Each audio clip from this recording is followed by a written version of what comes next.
আসসালামু আলাইকুম আরহামতুল্লাহি আবরকাত। আসুন আজকে জানি যাদের প্রচণ্ড মাথায় জ্বালা, কোনো ওষুধে মাথায় জ্বালা সারে না, সে বিষয়ে আজকে জানি কিভাবে আপনার মাথায় জ্বালা সারবে। আপনার যদি ডাক্তারের কোনো ওষুধে কাজ না হয়, তাহলে আপনি আমার এই বিষয়টা খেয়াল রাখবেন এবং এইভাবে আপনি ব্যবহার করবেন। ইনশাল্লাহ আল্লাহর অশেষ মেহেরবানিতে আপনার মাথায় জ্বালা, যত বড় মাথায় জ্বালাও 5 মিনিটের ভিতরে সেরে যাবে। আসুন জেনে নিই। বিষয়টা হচ্ছে, আপনার যখন মাথায় জ্বালা শুরু হবে তখনই সঙ্গে সঙ্গে এক গ্লাস ঠান্ডা পানি নেবেন, সূরা ফাতিহা পড়ে পানিতে ফু দিবেন, দিয়ে এই পানিটা খাবেন।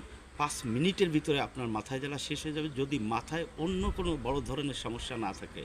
আপনার বিষয়টা হচ্ছে, মানুষের শরীরের সমস্ত রোগ আসে এই পেটের থেকে। পেটে উল্টোপাল্টা খানা দানা, ঠিকমতো বাথরুম না হওয়া, গোসল ঠিকমতো না করা, তারপরে আপনার ঘুমানোর সমস্যা, বিভিন্ন সমস্যার কারণে আপনার মাথায় জ্বালা হতে পারে।